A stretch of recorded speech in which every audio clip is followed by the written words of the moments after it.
So the UK is currently the head of the G7 group. That's the world's most economically advanced countries. And the UK currently chairs the G7 group. Our Chancellor, who does our economy, called Chancellor of the Exchequer, his name's Rishi Sunak. He put out this video saying that what they want to do is bring in this thing called the central banking digital currency. They want to replace fiat paper money with digital money as a competitor to Bitcoin and crypto money, right? But instead of being decentralized currency, it will be controlled by a government. It's digital currency, but controlled centrally through the banks, Bank of England. So instead of having a bank account with whatever, HSBC or Bank of America, you'll have a bank account directly with, in the American context, with the Fed. In the UK, directly with the Bank of England. You have a personal bank account, and you're given digital money in that bank account. These are called central banking digital currencies. The Chancellor of the Exchequer in the UK has already announced their intention to do this as the G7 group. And these, if you look up... this sounds terrifying. If you look up the Telegraph newspaper... Central bank digital currency, is that the one down below? Digital currency should be programmable. See that one there? Yeah? Now what they're doing is they're saying, you know, everyone knows that with inflation at over 5%, it's now 5.4%, right? Our fiat money, the paper money, is increasingly becoming worthless, and we're headed towards a big disaster. The Fed wants to raise interest rates.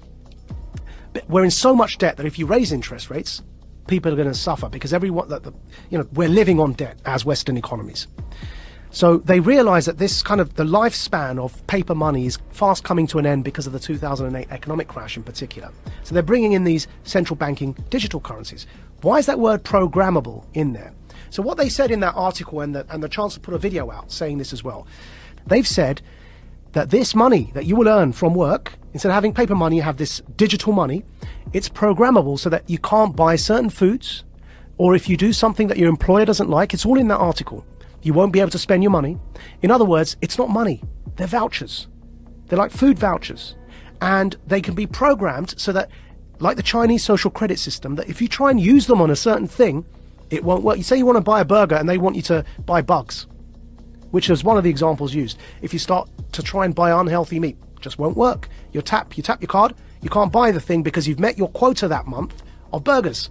You have to buy something like a vegan meal. So it won't just be money in the sense of the way we have dollars or pounds today. Yeah. It'll be something that's controlled in terms of your ability to distribute it. Which is why I'm calling it a voucher. It's a coupon.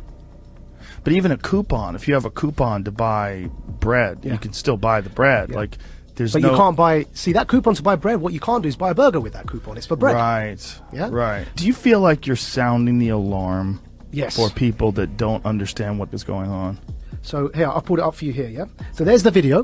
The group of the world's 7 most advanced economies, the G7, is launching a set of public policy principles for retail central bank digital currencies, CBDCs. Central bank digital currencies could be a digital version of money, a bit like a digital banknote. Right, so that's the guy who runs our economy in the UK. His name's the Chancellor of the Exchequer. And here is the article. Bank of England tells ministers to intervene on digital currency programming, yeah? And here's a quote from the article. Digital cash could be programmed to ensure it is only spent on essentials or goods which an employer or government deems to be sensible. Holy shit. I'm going to take it one step further for you, Joe, right? So the checkpoint Charlie exists everywhere. They bring in digital banking, central banking digital currencies.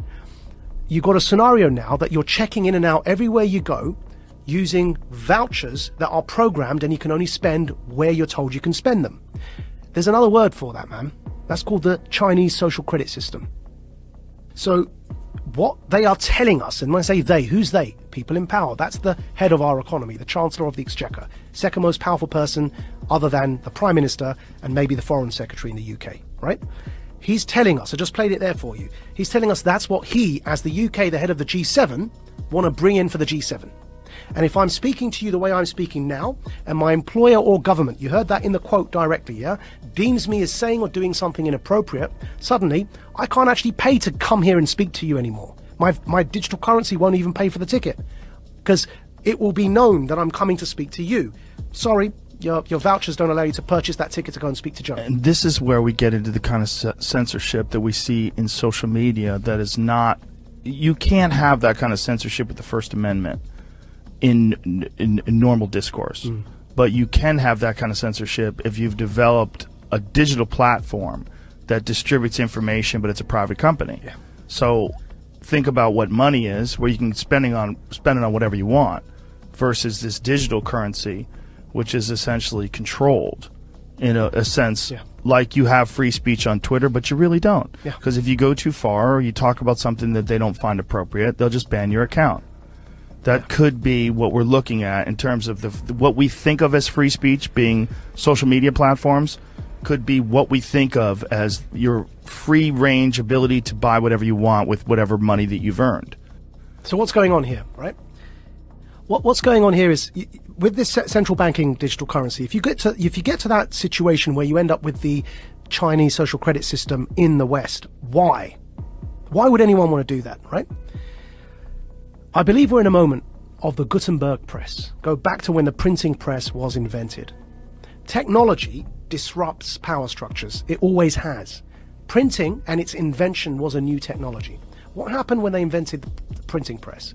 The power structures who up until that point were reading the Bible for you and were telling you that you've got to pay this priest X amount of favors and he'll forgive you your sins. And that became a bribery system, right? Which is what Martin Luther was so upset about when he pinned his thesis to the wall. The printing press disrupted that power dynamic because people could read the Bible for themselves. And they began realizing that the power structures were manipulating what was written to control people. Now, nobody in hindsight is going to argue that printing and its invention is a bad thing for humanity. But at the time, it led to war. It led to the 30 Years' War in Europe. Because it disrupted power so much that people began rising up, and it led to this 30-year period of war, which eventually led to the Reformation, and the rest is history, right? What's today's Gutenberg press? The internet. The decentralization of information, and then because of that, the decentralization of currency in the form of crypto is disrupting power. Because the way that after the revolution of the Reformation and the printing press, control was still possible, though obviously not to that level, which is why we no longer have those absolute monarchies. But control in a nation-state context was still possible to an extent because the money supply was controlled. Now what's happening is that the invention of the internet, with the decentralization of information, and in particular here the decentralization of currency in the form of cryptocurrencies, is disrupting those power hierarchies, and it's leading to this conflict now. And we're in a moment when the printing press was invented, the powers that be needed to try and hold on to that power as the 30 Years' War kicked off. They eventually lost it, but to hold on to it they became very brutal because they were losing their grip on power.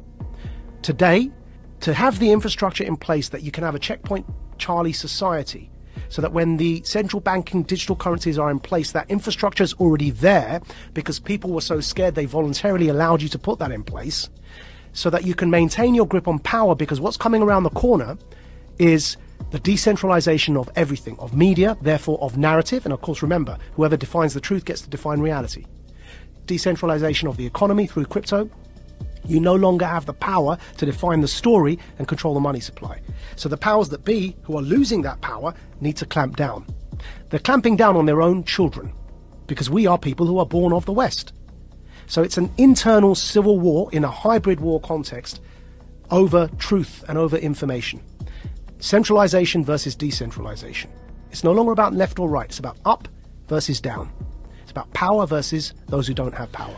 Do you think if there was no cryptocurrency, if there was no Bitcoin or any of the other crypto coins, that they would attempt to do some sort of digital currency? Do you think that this is a response to the understanding that decentralized digital currency is eventually going to take over, or has gained far more momentum than they ever anticipated? I think so. And also decentralized media, because you can't control the narrative. Right. Now, we will get out of this because ultimately it's a numbers game. And ultimately, in times like this, you end up fighting against your own sons, right? It's those in power fighting their own people. And eventually, the people, are, by sheer numbers, end up becoming the people in power, right? So in the long run, we may well end up in a decentralized world, which will be much better. But as I say, that to get there, we have to get through this period of those in power attempting to hold on to that power.